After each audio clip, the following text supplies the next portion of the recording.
Si es verdad que existe un Dios que trabaje de sol a sol.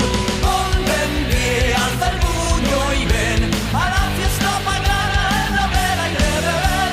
De la misma condición no es el pueblo ni un señor. Ellos tienen el clero y nosotros nuestro sudor.